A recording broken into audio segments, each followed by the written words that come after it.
Okay, we're going to start. So we're really excited to be able to host Professor Beth Berkowitz.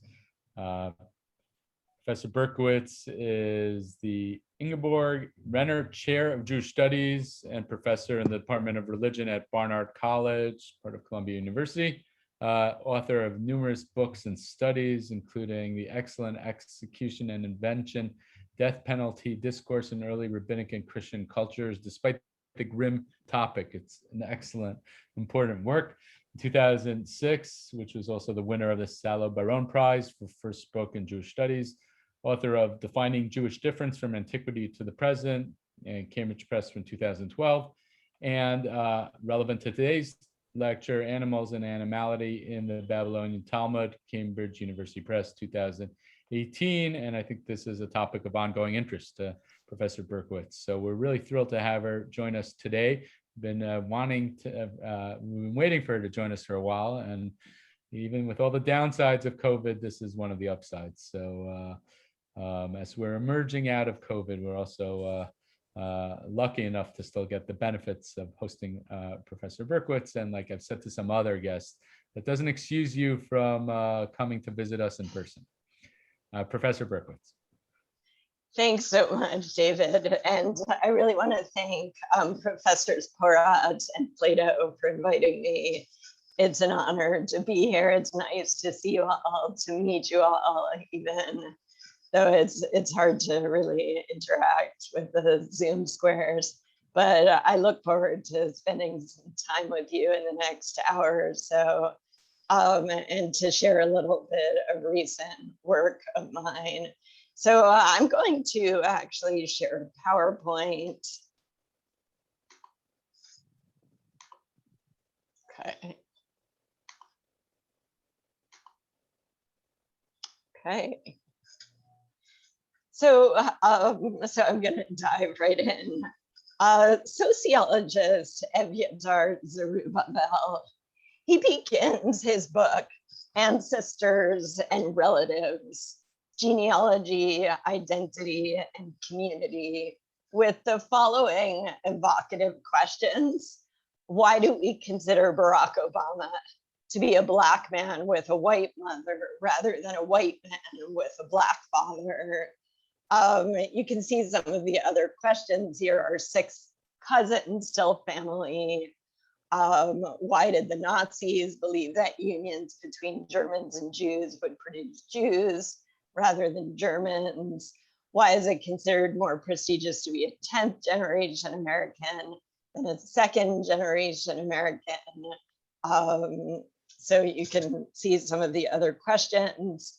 And I think it's the quirks of racism and sexism and anti-Semitism and xenophobia that help us answer some of these questions. But I wanted to look at, or just think about as we start, what these questions have in common, why he's asking them together, which is the idea that relatedness, kinship, is not a biological given, but a social construct. And that's kind of the idea I want to take with us as we explore the topic today. So fascination with descent, genealogy, relatedness has existed since antiquity. We see it in the Torah's genealogy. This is the first one in Genesis 4 and 5, the genealogy from Adam to Noah. But we see it continuing into today's genealogy TV shows, of which there are plenty. There are practices related to ancestry from all over the globe and history. There's the Day of the Dead in Mexico. There's Buddhist offerings to deceased parents.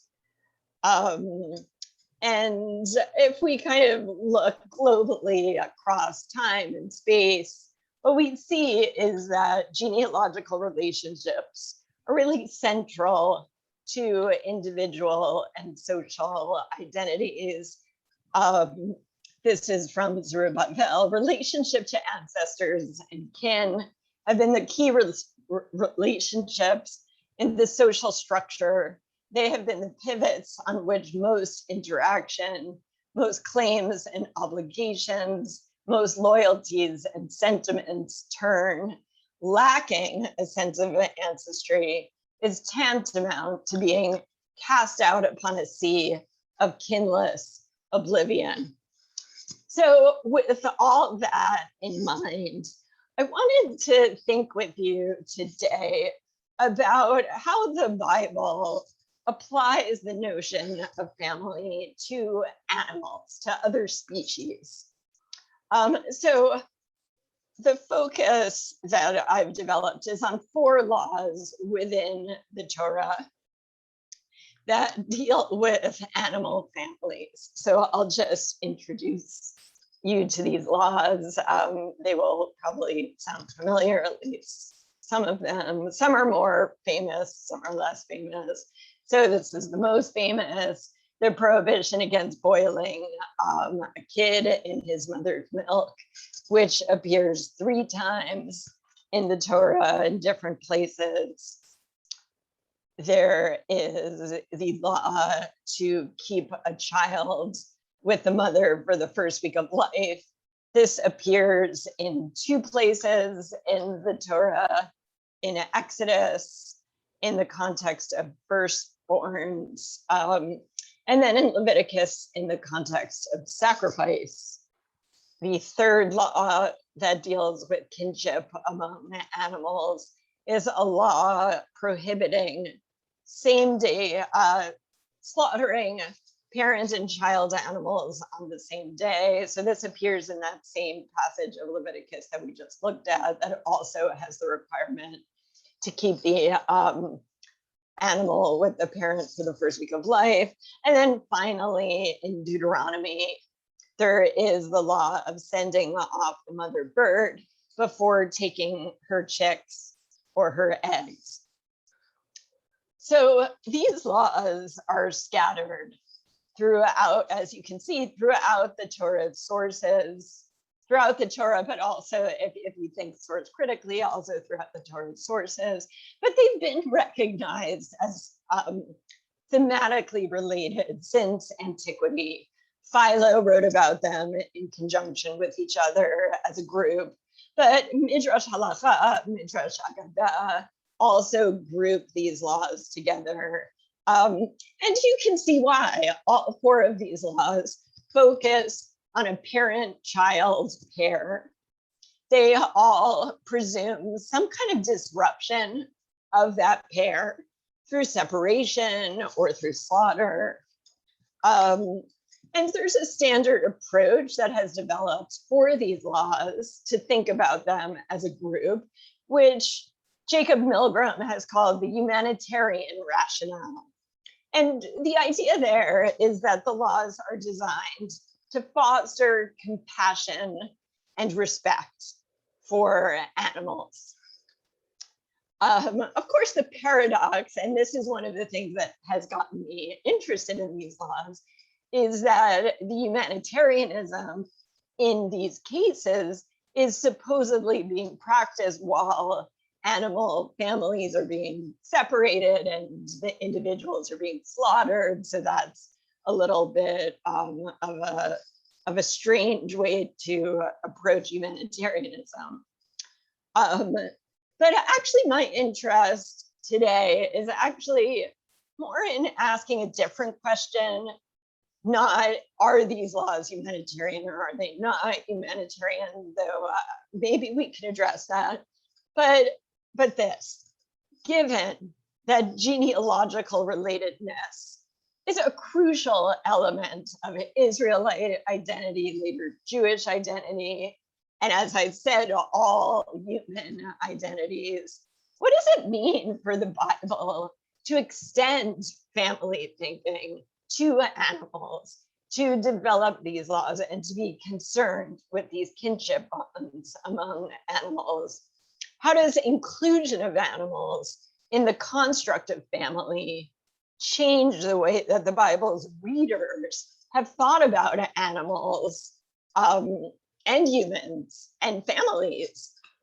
So, and what are the implications for law, for practice, for ethics? So those are kind of my questions, my big questions. It's part of a research project I've been working on these laws and on their interpretation, just to give you a sense of where I'm at with this research project. This is kind of how it's shaping up so far. I talk about Philo's approach, the humanitarian rationale. I talk about kind of a smattering of different texts, mostly biblical and rabbinic, but also Qumran texts and Philo and Josephus, a couple chapters that really focus on the Mishnah, a couple that are more focused on narratives in the Bavli. I'd actually like to look at actual agricultural practices of separating animals and how that gets managed in an agricultural setting. There's actually a fair amount of scientific work on that, because it is an issue in agricultural farming, how to do this in a way that doesn't damage the welfare of the animals. I'm also interested in material culture representations of these issues. I'm going to show you a little piece of evidence at the end. And then we'll see, I may do a kind of pop culture analysis of how animal families are represented in, Disney movies or other kinds of media. So that's kind of the bigger picture. And my plan today is to focus on just one of these laws, which is the prohibition on same-day slaughter that I mentioned, that I showed you in Leviticus. And I wanted to focus on the Mishnah's treatment of this biblical prohibition and kind of focus on a couple parts of the Mishnah that treat this law. And I'm interested in the kinship language that the Mishnah uses for animals and how animal family trees gain social significance or social legibility through the Mishnah's law. So, okay, so that's all background. Let's look at the Mishnah. It's the 5th chapter of Chulin.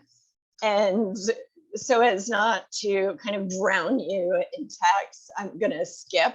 If you had a chance to read the writing sample I sent, I deal with the first couple Mishnahs in the writing in that chapter. So I'm kind of skipping over that for now and wanted to skip to the 3rd Mishnah of this chapter, where 4 scenarios are laid out.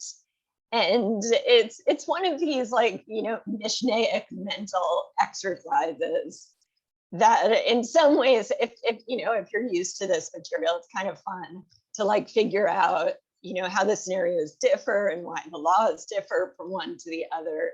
So we're going to kind of play that game and look at these scenarios, how they differ from each other, why the law changes from one scenario to the next. Okay, so I think I'll just read the scenarios. I'll read in English, and then we will look at each one. So if one slaughters a cow and afterward her 2 children, he incurs 80 lashes. He slaughtered her 2 children and afterward he slaughtered her. He incurs the 40. If one slaughtered her and then her daughter and then her daughter's daughter, he incurs 80.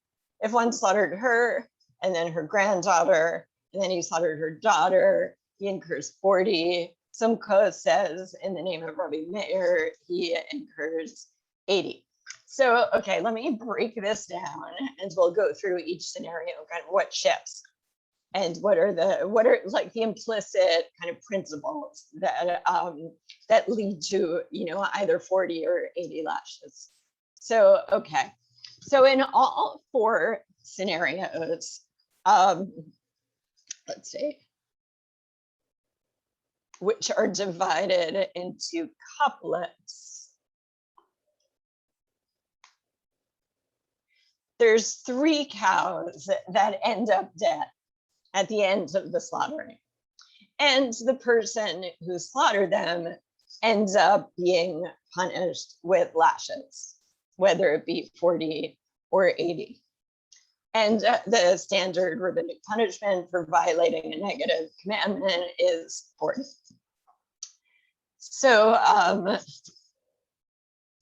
Okay. So the 4 scenarios are organized into couplets, where in the first 2 scenarios, a cow and her 2 children die. In the second 2 scenarios, so scenarios 3 and 4, a cow, her daughter, and her granddaughter all die. So what are the variables from case to case to case to case? It's the relationship among the cows, the order in which the cows are killed, and then also the punishment, whether it's 40 or 80. Okay, so, okay. Yeah, so the scenarios come in these couplets. You know, it's exactly the same cows who are dying in each couplet. And to clarify kind of then, because they're so similar, each scenario to each other, I created this family tree to help us visualize what each scenario is depicting. So, okay, let's start with scenario 1. So in scenario 1, a person, and I'll remind you of what it is, a person kills the cow mother and then her 2 children. So it looks like this. First, the cow mother, and Elsie is like, you know, standard cow name in America. So first Elsie gets killed, and then one daughter gets killed, and then the other daughter gets killed. So, so the question is, what should the punishment be? In this case, the prohibition is killing a parent and child on the same day, slaughtering a parent and child on the same day. So how many violations of this prohibition do we have in this case? And of course, each case has some ambiguity, and that's why the Mishnah brings up these cases, because they're interesting cases. So how many violations of the prohibition do we have, and what's ambiguous about it? So that's not a rhetorical question, that's a real question.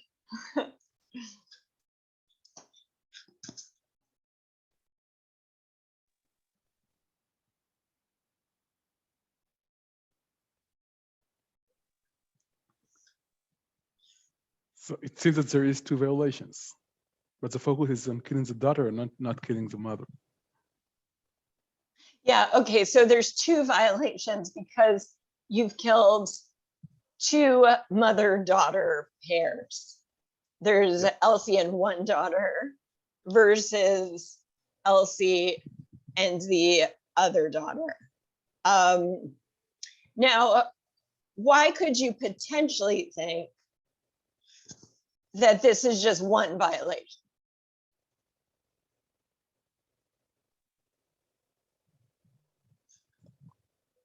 Because there's only one mother.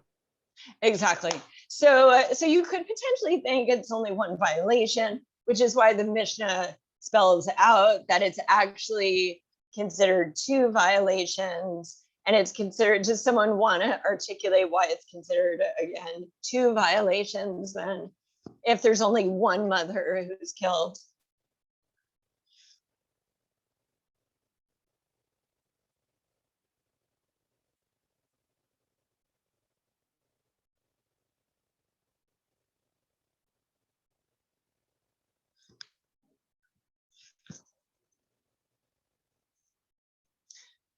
Maybe I'll put it this way. I kind of have come to think of it as like, how many times you trip the prohibition, like how many times do you set off the prohibition. So I would say in this scenario, each time you kill the daughter, you trip the prohibition, you set off the prohibition. Because when you kill the first daughter, you've violated the prohibition. And then when you kill the second daughter, you violated the prohibition. So with each of those acts of slaughter, you have violated the prohibition, which is why you get 80 lashes, because it counts as 2 violations of the prohibition. So let's see how scenario 2 is different then. So it's very similar in that the same cows get killed, but there's one key difference, which has legal implications. So it's the daughter is killed first. Then the other daughter is killed second. So, you know, same victims, but different order. And then the mother is killed last. So how many violations do we have here and why?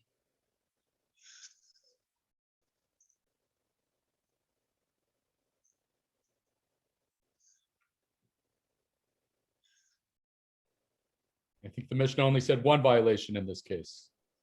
Right. So why Right. it said, I think mean, somebody your raised formulation is helpful for the tripping. There's only 1 tripping, I guess.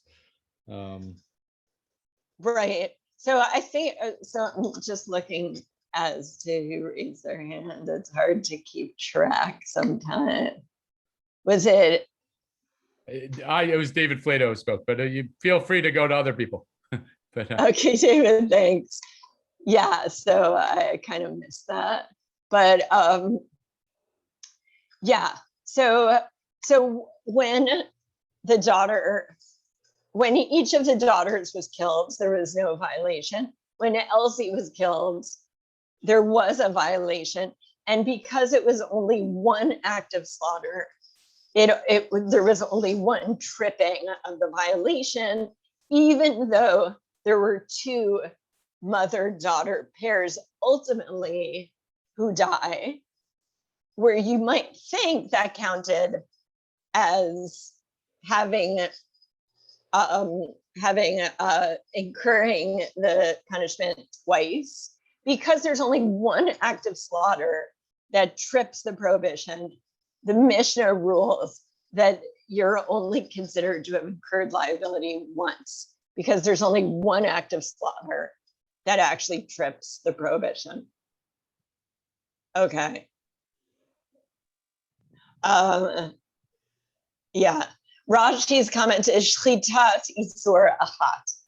There's only 1 act of slaughter that's prohibited, which is also, yes. Is it equivalent to say that the difference is between 2 cases? In one case, I killed 2 people with 2 arrows, and in the second case, I killed 2 people with 1 arrow, and only because of that reason. So in the first case, we consider 2 violations, and in the second, we consider only 1. So it's not about genealogy and about animals. It's about the question how many actions I've made.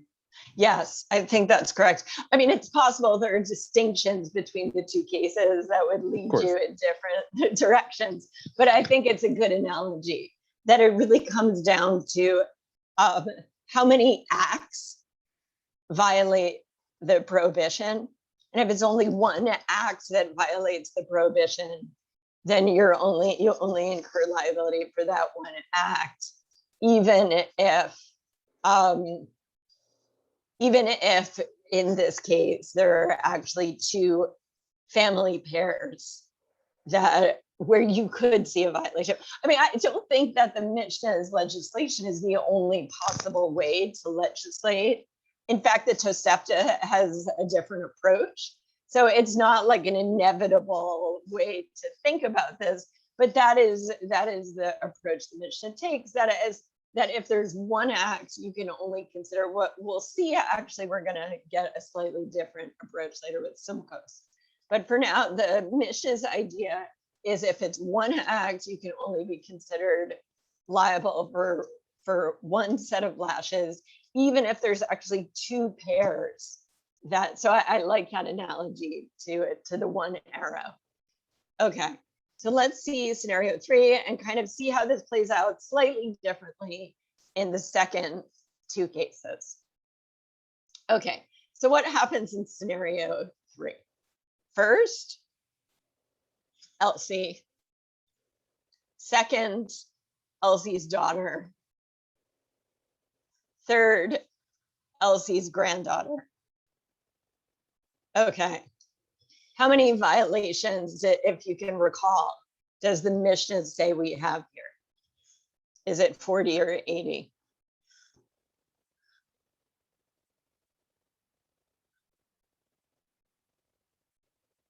And if we use the same principle, I think you would get to the right answer. If we're going by, it has to be an act of slaughter that violates the prohibition.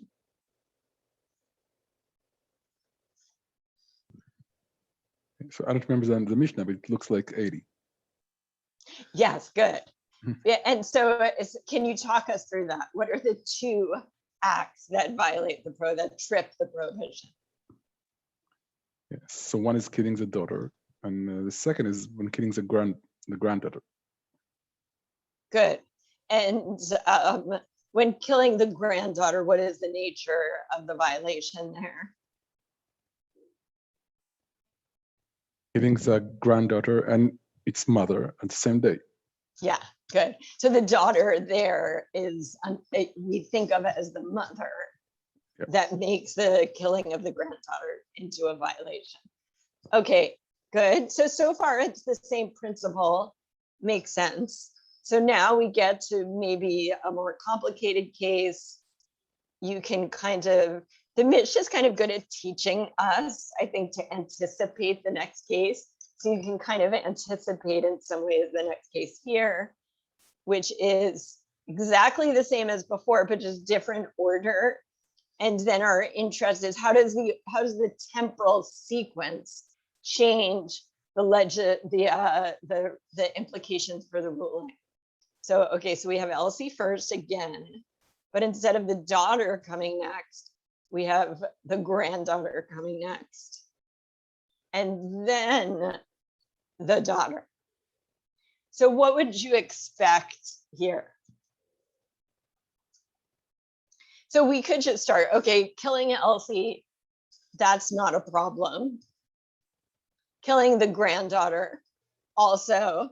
The Mishnah's assumption is that grandchildren, it's not the same as children. So if you kill an animal and the grandchild, that doesn't trip the prohibition. So then the question is, when we kill the daughter, what do you expect to be the number of violations?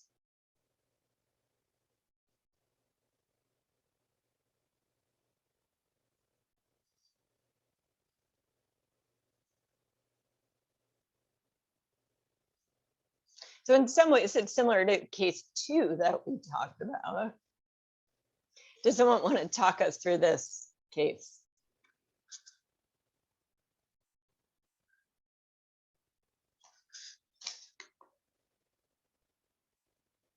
It'd also, again, be 40 in this case, because one set of lashes. Good. Yeah, because why? Well, at least if we're doing forbidden acts, you're doing one forbidden act, although obviously it's a little fraught here because the one forbidden act is, it's one trigger that's a double trigger. So you could imagine why. Yeah, good. Okay, so what's really interesting here, if I back up a bit, is, let me see if I have that on the next slide now. I back up to the Mishnah. Is notice for that case, we actually have a dissenting opinion attributed to Rabbi Meir that case actually incurs 80. Yet we don't have that dissenting opinion for case number 2, even though number 2 is kind of similar in the way it works number 4. Any ideas? And I don't have a definitive answer for you, but any thoughts, theories for why some Kus would think with this case, you should get 80. But we don't have some Kus saying that for the second case where you kill the the second case is you kill the Two the daughters. kids first. You kill the kids first and then the mother. Yeah. Professor Katzov. Yes.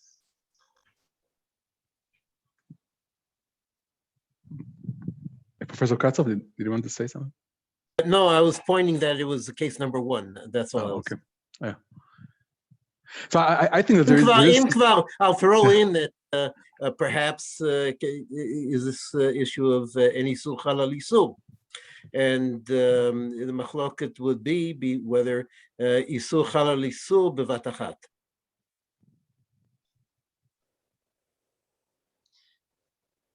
Okay.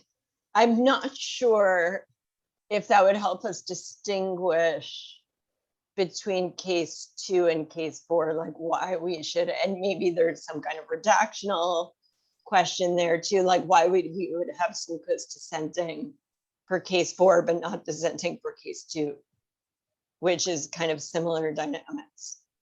Any other ideas?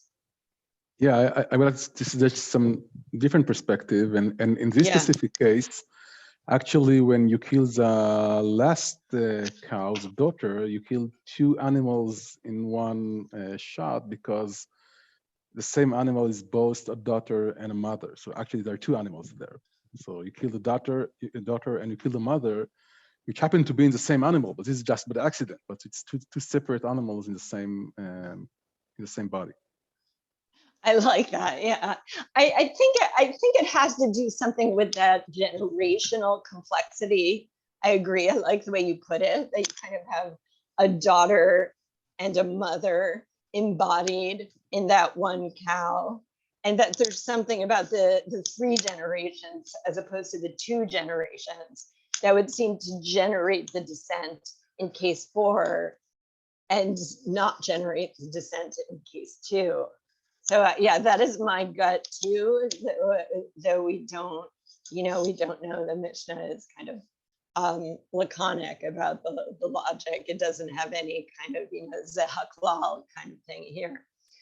Okay, so I'm going to take stock of these cases to say, what is the impact of this whole exercise in the Mishnah going through these 4 cases. So let me suggest one, of course, it's a teaching text. I think it teaches the student how to engage in questions of liability, especially when we have ambiguous situations such as the ones here.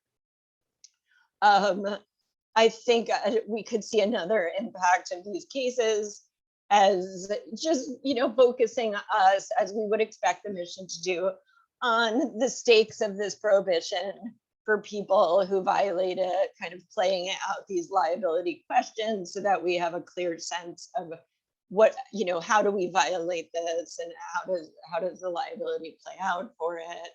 And I want to say finally, going back to where I started, that one of the standard approaches to this law about same-day sacrifice, going back to Philo, is that there's a humanitarian motivation for it. And I want to say that I think the Mishnah really excludes that kind of reading. That what we have here is really like letter of the law, not spirit. And that comes through very clearly because the cases all have the same number of cows dying and the same relations to each other within the 2 couplets. So what's really interesting to the Mishnah is not kind of the generations of cows who are dying or, the ethical implications, but it's really just these liability configurations. But I wanted to suggest that something happens kind of under the radar in this whole exercise that intrigues me, which is that you get, and that's kind of why I created these pictures, even though they're a little bit like ridiculous, but that the family trees for these animals emerge. And the Mishnah actually uses the same kinship language for the animals that it uses elsewhere for people. And, you know, just as an example, at the beginning of Yevamot, you have a lot of the same kinship language that appears for the animals. You have the mother and the daughter and the daughter of the daughter. So even while, you know, in all these cases, both for people and animals, there's a depersonalizing effect of the Mishnah's discourse. It's also interesting to see that there's a homology or an analogy that emerges from the Mishnah's language between animal kinship and human kinship, and that both are treated as legal subjects, those kinship relations. And I think this is actually in contrast to the English language, which tends to differentiate linguistically between animal families and human families. Like they talk about the bitch for the dog, for like the mother dog, or the stud for the father dogs. Like there's like a whole separate lingo for animal parents and children. And so I think it's worth noting when the language is actually the same. And I wanted to keep going in the Mishnah, take it a little further, to look at what happens next after we go through these 4 scenarios. So, okay. At 4 times of the year, one who sells an animal to his fellow must inform him. I sold her mother for slaughter. I sold her daughter for slaughter. These are they, the eve of the final festival day of the festival of Sukkot, the eve of the first festival day of Passover, the eve of Atzeret, the eve of Rosh Hashanah, and according to Rabbi Yossi HaGlili, also on the eve of Yom Kippur in the Galilee, Rabbi Yehuda says, if there's no revach interval of time, but if there is, one doesn't need to inform him. But he agrees that if one sells the mother to a groom and the daughter to the bride, one must inform, since the matter is known that both will slaughter on the same day. So 4 times a year, when a person sells an animal, they have to notify the buyer if they have previously sold the parent or the child. Because these are times of feasting, the chance that buyer 1 and buyer 2 are both going to slaughter their animals, possibly on the same day, is high. And one of them may violate the prohibition. So that's why you have this announcement. I find it interesting, kind of the announcement text, which is, I sold her mother for slaughter. There's almost kind of a ritualized feel to the announcement. You know, like you get the text of the announcement as opposed to just the 3rd person narration of the announcement. And then the timing is kind of unclear. Like, what if the seller sold Elsie, you know, a few months ago, and now is selling her daughter? And, you know, the Mishnah kind of leaves it open whether that would make a difference. And that's where Rabbi Yehuda comes in and said, well, if there is a gap in time, then the seller doesn't have to make this announcement. You don't have to worry about it. It's not clear what, you know, period of time Rabbi Yehuda has in mind, you know, how much time has to elapse such that you no longer have to make the announcement. But then he says if there's other kinds of circumstances like a wedding where you know that the people, there's a good chance that these animals could end up slaughtered on the same day, you have to make the announcement. And one assumes there might be other occasions too, where the seller would have to make this announcement if you think that the people who buy the animals could end up slaughtering them on the same day. Okay, so I'm going to draw some conclusions then, and I'd be interested to hear your thoughts about these texts. So I see something kind of strange, paradoxical, interesting happening in this Mishnah So on the one hand, you have this like game of liability playing out that really excludes this humanitarian approach. It's very depersonalizing. You end up talking about the killing of these animals as just like this liability game. And I think that's typical. You know, you can tell me, you're the law people here, that this is typical of legal discourses, this kind of technical tone and perspective. It really couldn't be farther from the kind of discourse that you get, for instance, with Philo. You see here when Philo talks about this, this prohibition in the Bible, it's very emotive and dramatic. He says it's the height of savagery to slay on the same day. That it would only be, anybody would do this only to gratify their belly and out of greed. In that case, you couldn't call this sacrifice. It's just monstrous gluttony. And then if you look a little bit towards the end, if one should mix the limbs of the two and fix them on the spits to eat of the roast, these limbs, I think, would not remain mute, but break out into speech, indignant at the enormity of the unexampled treatment which they suffer, and hurl a host of invectives against the greediness of those who prepare these meats, fitter for a fast than for a feast. So Philo imagines like these animals on the spit, like breaking out into speech and contesting the horrible treatment and suffering that they have been forced to undergo. So, I mean, it couldn't be farther from the kind of thing we're seeing in the Mishnah. You know, the Mishnah has no such interest in these kinds of ethical, affective problems. But here's where I want to make a counterintuitive suggestion that I think Philo comes across as actually the more anthropocentric, not the less. And let me explain why I would say that. I think the Mishnah is what I see is a homologizing of animal and human families through this kinship language. And then it also creates this legal framework in which farmers have to publicize the family relationships of the animals that they sell. They have to be aware of these relationships, the mothers, the daughters, the grandparents, the sisters of every cow, goat, and sheep in their herd. And in the pastoral world of ancient Israel, I assume this was easier to keep track of.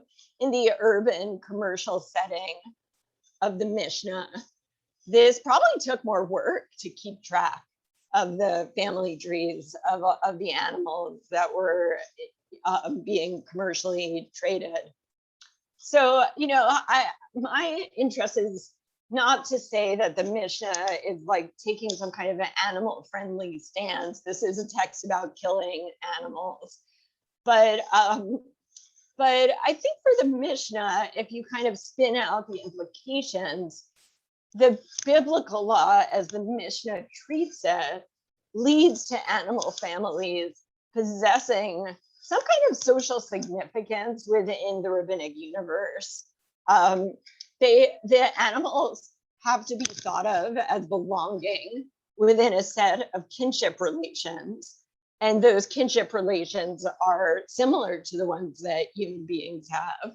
And at any time a person wants to sell, buy, or kill an animal, they really first have to think of them within their family trees, within those kinship webs, to make sure that they don't violate this biblical prohibition. So I find a certain interesting ethical potential and kind of a potential to transcend a certain kind of anthropocentrism, more so than I see in Philo's concern with like greed and gluttony, which is really about the cultivation of human-centered virtues. Okay, so I think I said most of what I wanted to say. One, I'll just acknowledge like the contemporary context for my inquiry. You know, in the US in particular, in the past number of years, there's been a lot of public discourse about family separations at the border, family separations through incarceration,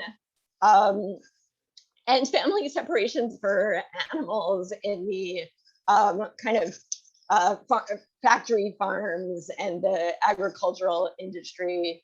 So I think these texts kind of speak to contemporary questions about which family bonds are recognized and protected by law, which are not. This, of course, holds true also for LGBTQ families and adoptions and a lot of issues that those communities have faced with marriage and a family structure as well.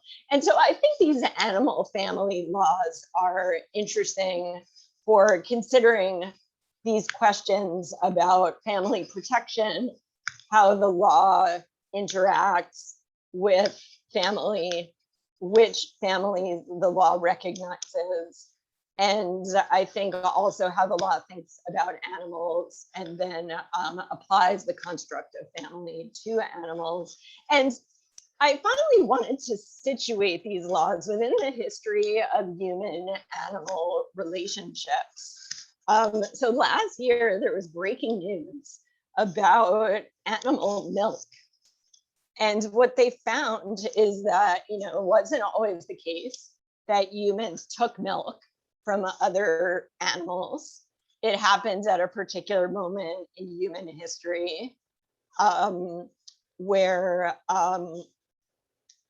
you know, people started using the milk of other animals, and they found these cute little bottles that they would use to feed human babies with animal milk. And they talk about how this enabled a population explosion because women could have more babies and nurse the next baby while, you know, the younger kids could be fed with milk. So it really changed the whole trajectory of human development when humans started to use animal milk, and they saw that these little bottles that they found kind of spoke to that transition. So I think we think about humans starting to use animal milk as this moment in history where humans kind of had to grapple with the various implications of this new development. I think we could see the Mishnah, we could see the Bible as kind of grappling with the evolution of the way humans are living with animals, the way humans are taking things from animals, and kind of how to think about what they're doing to those animal families, how to integrate that into their own culture and their own thinking. And just as a comparison, it's actually much older than the Mishnah or even the Bible. There's ancient Egyptian reliefs that have been found where you can see that the artists are kind of processing these issues of humans taking milk from animals and kind of what does this look like? What are the implications? How to think about this? You see in the top picture that a person has to hold the calf away while the cow is milked and the milk is taken. And you see that the cow is kind of looking at the child. The calf is looking at the mother, and there's a kind of pathos in that picture that I think the artist is representing. And then in the bottom picture, even greater pathos there. You have the calf tied to the leg of the mother, and you see a tear dropping out of the mother's eye while a person milks the mother. So it's pretty powerful to me, I think, how these ancient artists are interested in thinking about and representing kind of the affective aspects of these new developments in human-animal relations. And I think it's interesting to think about the Bible and Mishnah as part of that process. So what's the approximate date of these? So this is from Otmar Kiel's book, where he's actually looking at the history of the prohibition on cooking the kid in the mother's milk. And I have to look it up because I don't know like the different periods of like the Egyptian pharaoh, like the periodization was not familiar to me, but I would have to look this up. But I think it's very, it goes back really far, but that's not a very specific answer. I need to find out. Okay, I'm gonna stop my screen sharing and I'll be interested to hear. Thank you so much to Professor Berkowitz. What a fascinating lecture, and definitely I think materials that we don't know that well, and we certainly don't think about from these angles. So that was really fascinating. And we have time now for comments, reactions, discussion. So either chime in or raise your hand.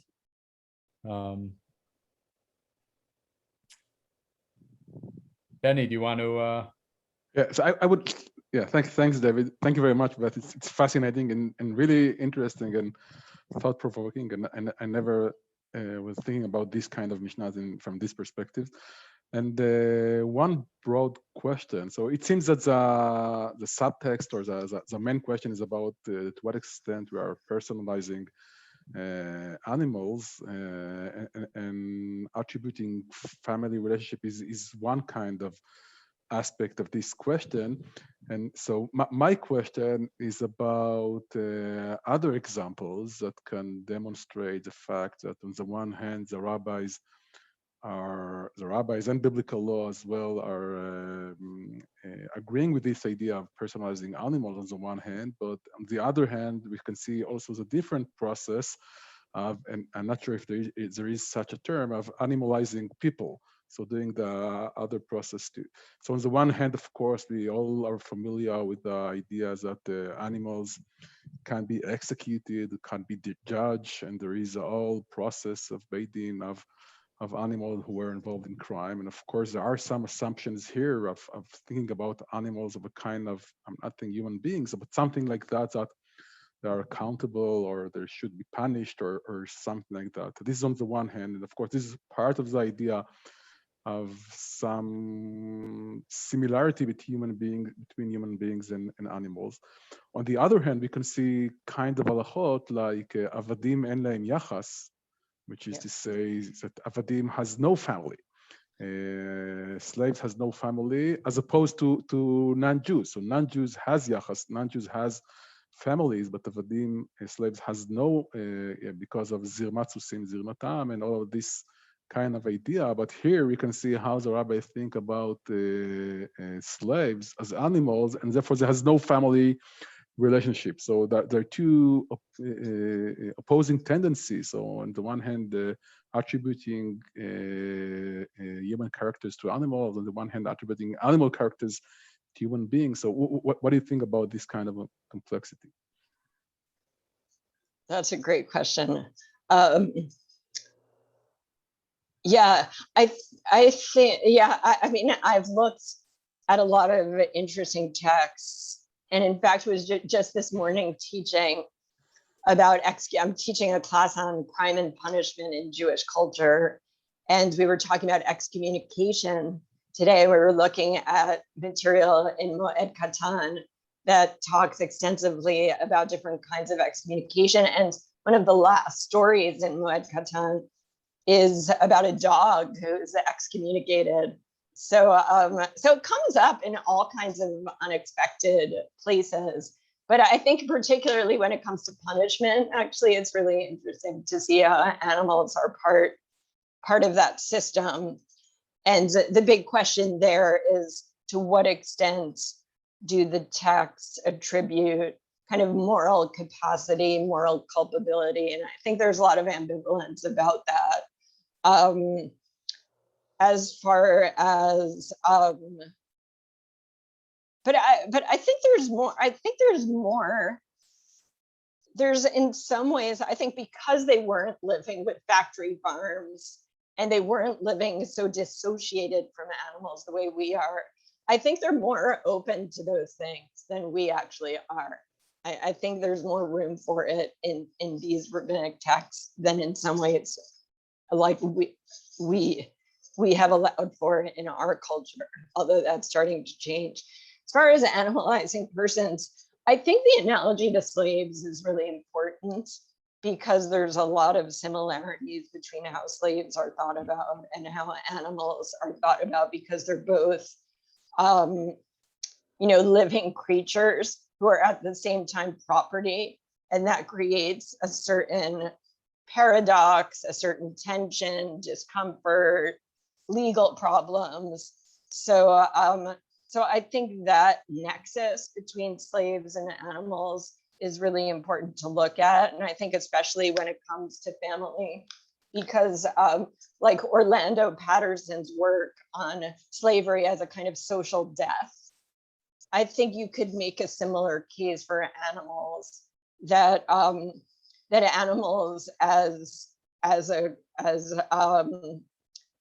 on a farm, as owned, as being slaughtered or sacrificed, that it requires a social death. Like they can't be thought of as having a social structure of their own, as having kinship relations of their own, because then you have to deal with snapping those structures. And it's much easier to just deny those structures, and then they don't need to be violated. You just pretend they're not there. But of course they are there. Slaves have parents, they have children. Animals have parents, they have children. Anybody who has contact with slaves or animals is aware of this. So I think it's a very impossible kind of fantasy to really to kind of float and keep afloat this social death, because there's this reality that kind of can't be totally suppressed. And that's kind of how I'm looking at these laws, these 4 biblical laws about animal families, is that for the most part, these family relationships are suppressed. They need to be suppressed, they are suppressed, but then they just kind of rise to the surface. It's hard to suppress them completely. And that these laws are kind of a place where they rose to the surface within the Bible, and they rise to the surface within rabbinic literature. And it's kind of hard to deny these family relationships and what they mean for animals. And I'm sure in antiquity more so than now, unless you live on a farm, like you see the baby calf nursing from its mother, you split those and you see the trauma. Like it's not something you can pretend isn't happening. It's difficult to do that. Although I think people get used to it. I assume that's how it works. So for instance, one of the texts that I've been exploring is the discussion of the udder, like the cow's udder, because when they discuss kashrut issues in the Talmud with respect to the udder, which is of course legally very interesting, because here you have this piece of meat that's filled with milk. So how do you separate milk and meat when it comes to the udder?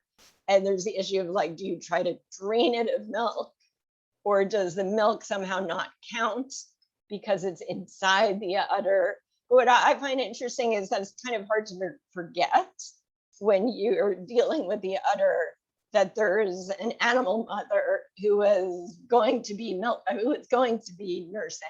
her baby. So there are just like these various moments where I think these family relationships kind of can't be shoved down, and I'm interested in the places where they rise to the surface. Amy. I had a couple of questions. One is, did you find that in the ancient Near East, there were any parallels for the group of mitzvot that you categorize apart from the famous not proactive boiling the kid in the mother's milk in the context of pagan worship? And the second and third questions are related. Sometimes the law exceeds or concedes to necessary evils, right? Like, for example, smoking, or with speeding, there'll be different rates for different speeds. So is it possible, in your opinion, is there a real impact when the law says, you know what, we're going to concede to this evil, because if we don't do something, if we don't allow it, it will simply happen, but in a worse way? So do you think that the laws actually reduce the degree of harm the animals experience, like in practice? Does it mitigate to have these laws? And the second aspect, which is kind of connected, is the impact on the person. If these laws didn't exist, if a person could just, if we consider none of these laws, and if the Mishnah didn't include any, the impact it would have on a person if it was just, it's a field day, I can just do whatever I want. And Nachmanides, of course, has something very interesting on Shechita law, that you can't, it's not possible to perform any act. It's that the Nemesis concept of you can't perform an act and not invariably be impacted by it. And it's not possible that people who are hacking cows all day without, even if it's not ideal to kill cows, but the impact of not having Shechita law on the person and on the cow. Yeah, I think that last point is really the philo approach, the humanitarian approach, is that it really is about cultivating virtue for people, and that it's not good for people to be indiscriminately, killing the parent and child on the same day, that there's a kind of cruelty in that, a gluttony in that. So I think that is actually the standard approach, is that these laws are important for ethical developments for people. And that actually speaks to your second question, is, does it mitigate harm? Is there a kind of, like, in social work circles, like talking about harm reduction? So to say, like, we're gonna have people who are addicted to heroin, so let's at least have like clean needles for them, or like, is it kind of a way to say we're not going to change the fact of slaughter and killing animals, but we can make it as good as we can, or as ethical as we can? And it doesn't, I have to say, it doesn't work for these laws. I think the last thing you said, the first thing I said, which is the philo approach of cultivating virtue, that works a whole lot better, because I think that Maimonides points this out, and other people point this out, that for each of these laws, it doesn't help the animal, except maybe the one where you keep the baby for the first 7 days with the mother. But if you don't cook a kid in his mother's milk, that doesn't help the animal. If you don't sacrifice them on the same day, there's no contribution to the welfare of the animal. Shooing away the mother bird, many people have made the point, what happens when she comes back? She'll see that the eggs are not there. So none of this actually seems to be about animal welfare.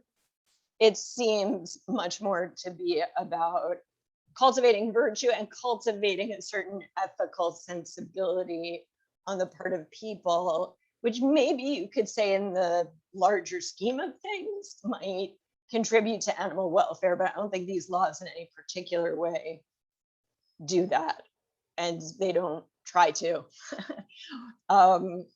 I have not seen anything about ancient Near Eastern parallels, but I would love to know if there are some. I'd be really interested in that. And I'm actually really interested in your question about harm reduction and kind of setting up these laws in such a way that they don't contribute to animal welfare, that there's a kind of theater to the laws almost. And I'm curious about that, how it's almost kind of guided by aesthetics, that we don't want things to look a certain way, but it's not actually about protecting welfare. So I'm kind of curious about that way of thinking about these matters, almost in like as what counts is our sensibility and our aesthetics, as opposed to, you know, actual treatment. I had a couple of questions, but can you just clarify a little more that last thread of thought? In other words, you're saying you're not so inclined towards the philo approach, but you're saying this doesn't really do anything for animal species. Well, I actually think that is the philo approach. That is not really about the animals.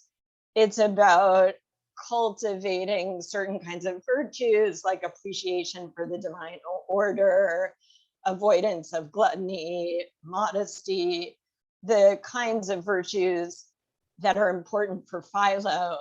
These laws would seem to promote those virtues. What they don't promote is the animal welfare. Okay, and is there an alternate in, let's say, in the biblical that you think the Bible's really after, and not Philo's interesting sort of classical overlay on it? Like, how would you articulate that?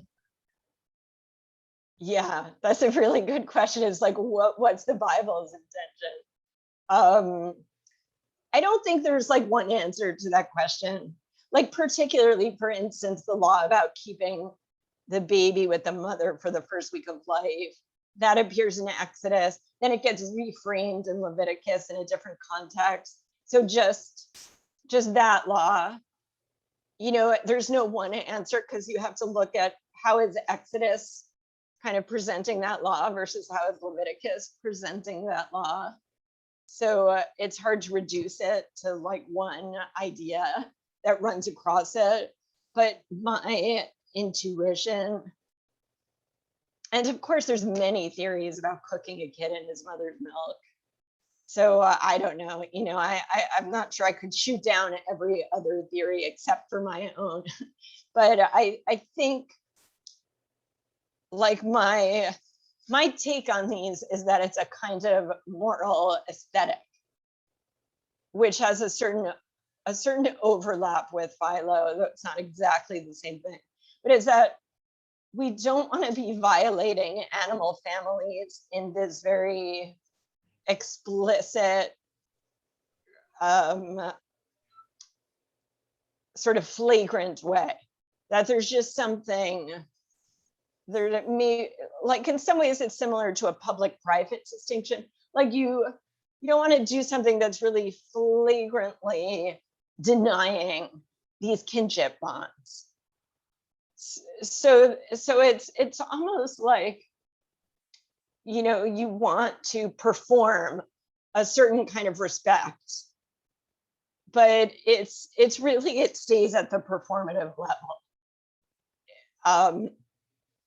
So I don't know, I'd like for a way to theorize that kind of morality. I'm sure, yeah, it's an interesting kind of morality, like a kind of aesthetics of morality. You sort of wonder whether there's other biblical moralities that would fit into that conception, or whether that's a good question.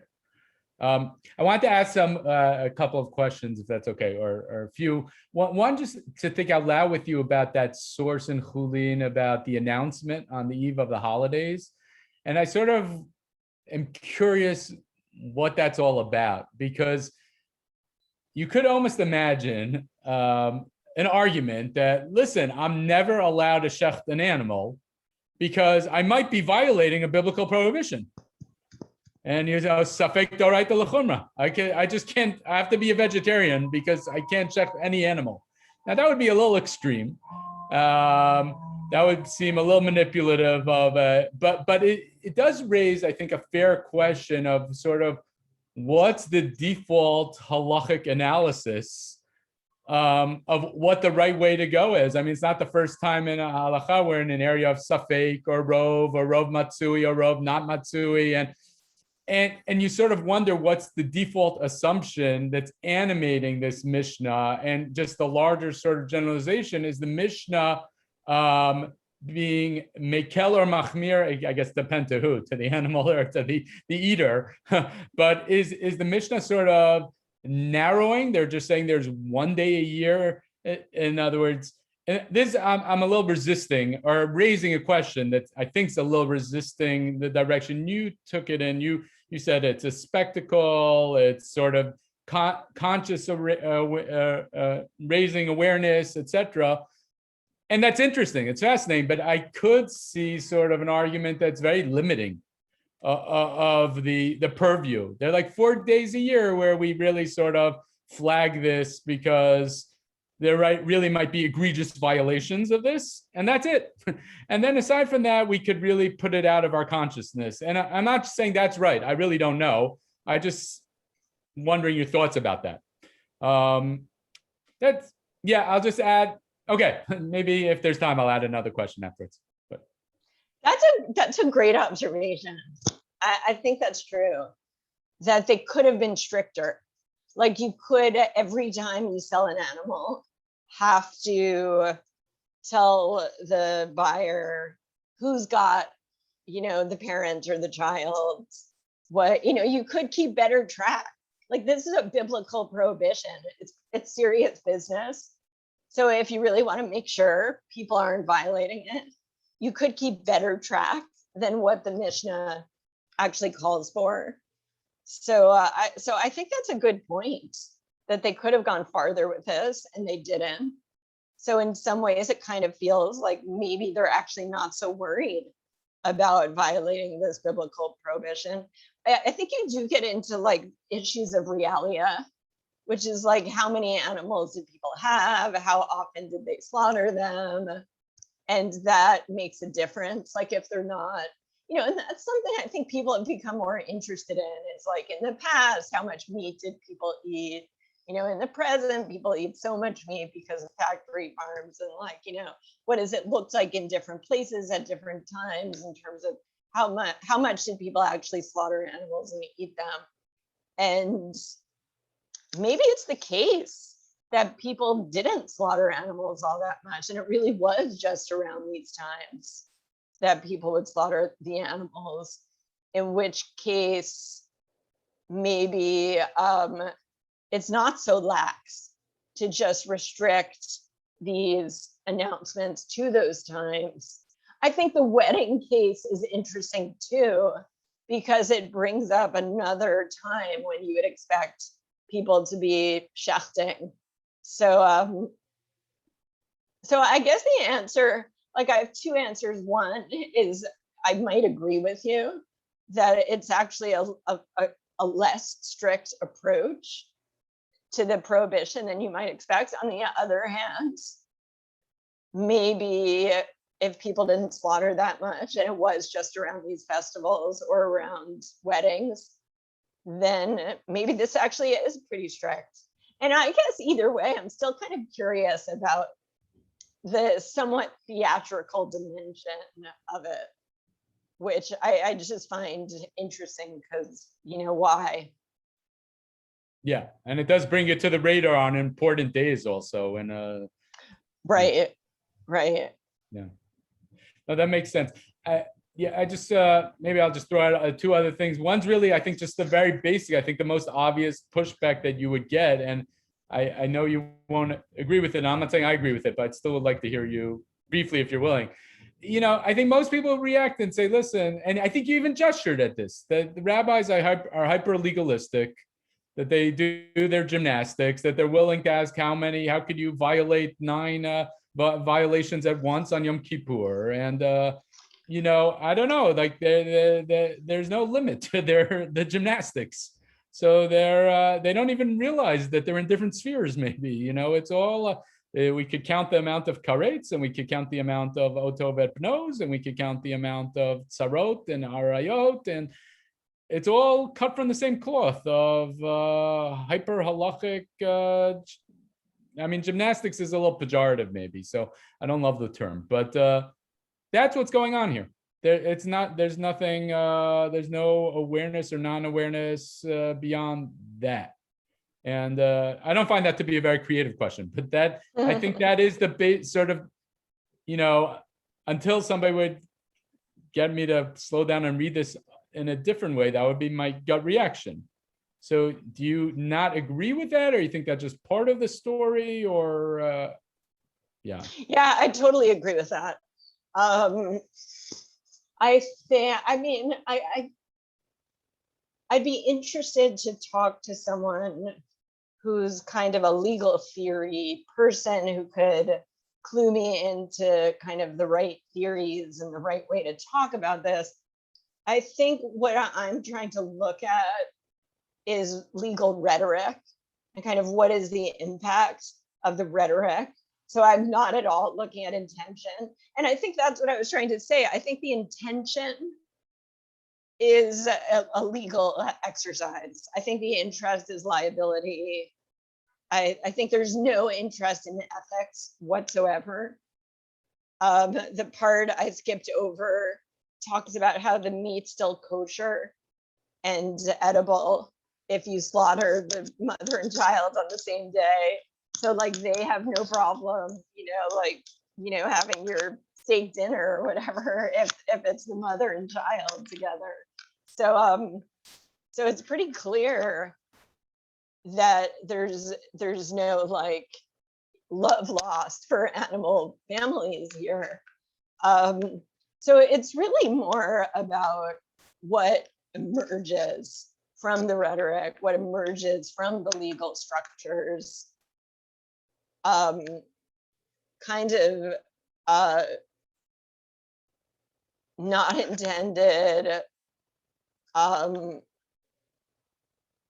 just sort of as an outcome of some of their concerns with liability and violation and preventing certain kinds of scenarios. So I would say not only are some of the things I'm describing not intentional, but I'd say they're, you know, they kind of go against the grain of what the intention is, but I think what the outcome is still worth looking at. That when you have this rhetoric that talks about, you know, animal grandchildren and animal grandmothers, and like what comes out of it is a sense of kinship relations among animals. They don't appear to be different in any substantive way from kinship relationships among humans. It's like the same family trees, the same language. And then there is this attention for liability reasons to what those kinship webs are, that people have to know them, they have to be publicized. So kind of whatever the intention, I think certain things come out of this that are interesting to see. So yeah, so I would agree. This is like standard Mishnaic fare. And that's what I think the contrast with Philo is interesting, because Philo cares about the ethics. The Mishnah couldn't care less about the ethics. But I think there's like certain outcomes from the Mishnah that I think are kind of intriguing. I'm tempted to ask one more question, but I feel like I'm speaking too much. I'm going to throw out one last thing. If you want, speak about it. If not, not.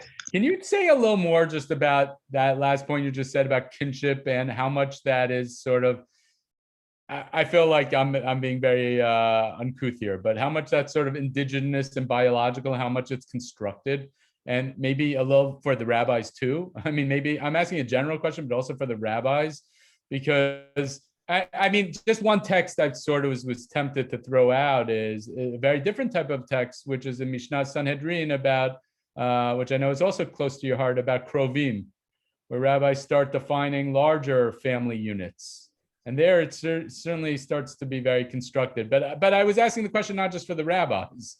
In other words, when you're theorizing about all this stuff, I guess the term kinship, like, well, maybe if you could talk a little more about that term. Yeah. Sure. As a biological versus as a constructed, I guess. Yeah, okay, so I'm really interested in that question, actually.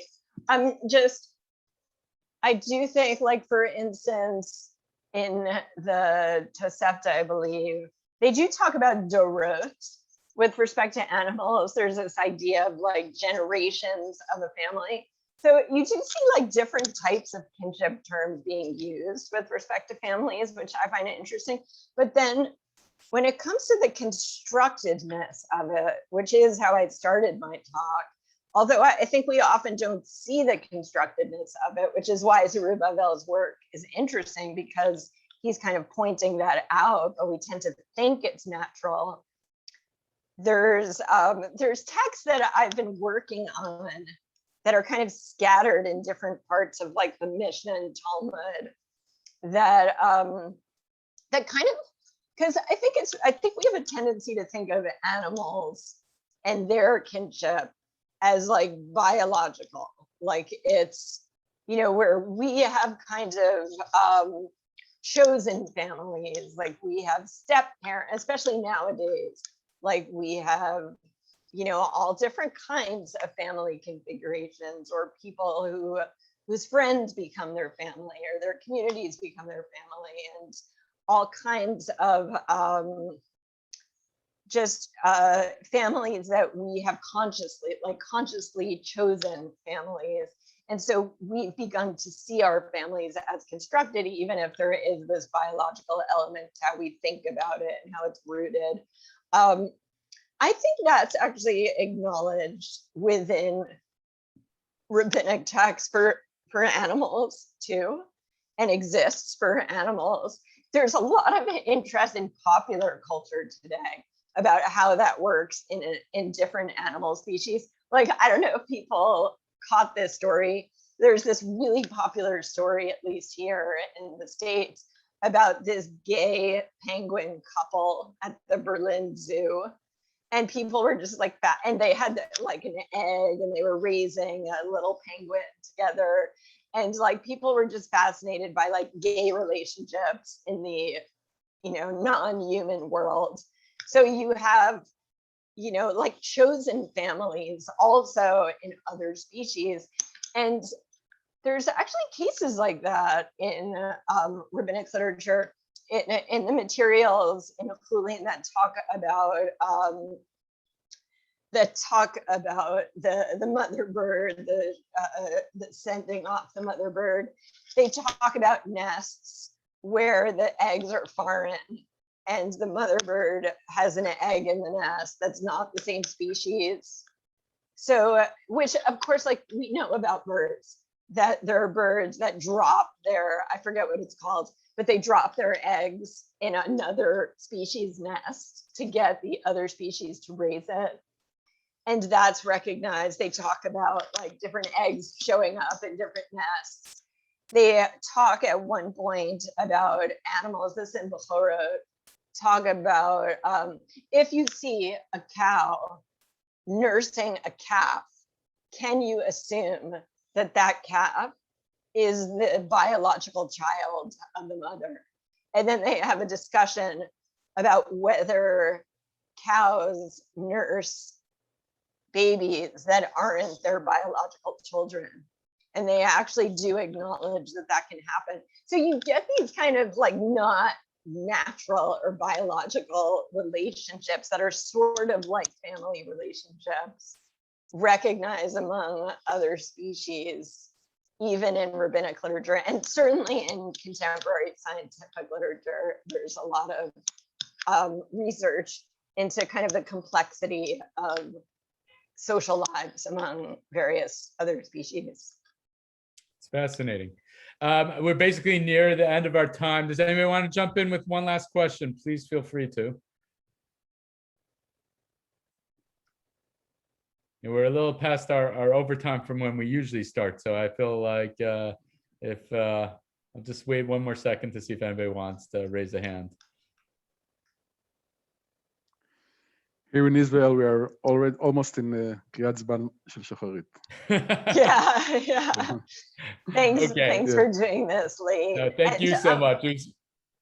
I just wanted to say, if people have thoughts about the material or the project, you can find my email on the Barnard website, and I'd be really interested to hear your feedback. And you could, of course, email me or Benny also, and we'll forward the email. That was a real treat for us. Thank you so much. I know you taught a lot today already, and that you stuck around, and we're really so thrilled that you were able to do so. And want to thank you again, and we all want to thank you very much. Thanks so And, much. It was we look really, forward to your visit. This is not instead of visiting in Israel, in Jerusalem. Okay, it's a deal. It's a deal. It was great to be here. Thanks so much. I really appreciate it. It was fascinating stuff. Thank you so much. Thank you very much. Okay, take care. Great. Bye.